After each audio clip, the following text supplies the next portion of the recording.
Wow, Mazda 3 hatchback yang baru. Model yang baru keluar ni, 30,000 lagi rendah daripada model yang sebelum ni. Tengok daripada luar memang sama, tapi kat mana perbezaan dia? Model yang lama 2.0, model baru 1.5. Model 1.5 ni sama juga, kecuali enjin dia kecil sikit. Dia tak ada sunroof dan juga dia tak ada boost sound system. Tapi okey juga sebab spek-spek yang lain yang lagi penting masih lagi ada. Berapa income yang selesa kalau nak beli Mazda 3 liftback? Jom kita breakdown. Model baru harga bermula RM119,620. Deposit kalau letak 10% RM12,000. Dia punya road tax RM90.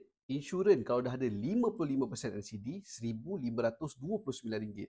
Total upfront yang kena ready untuk kereta ni adalah RM13,619. Installment kalau kita kira untuk 9 tahun, sebulan RM1,252. Setahun RM15,024. Kita kira pula dia punya yearly expenses. Insurans RM1,529. Road tax RM90. Untuk servis pula percuma daripada Bermas. Wear and tear boleh preparekan RM800. Total up yearly expenses untuk Mazda 3 liftback ni adalah RM2,419. Campurkan yearly installment dengan yearly expenses, maka dapatlah RM17,443.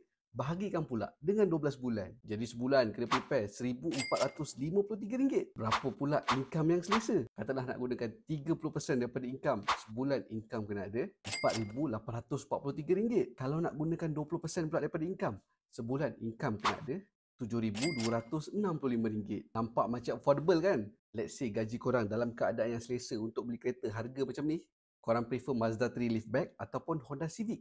Cuba komen.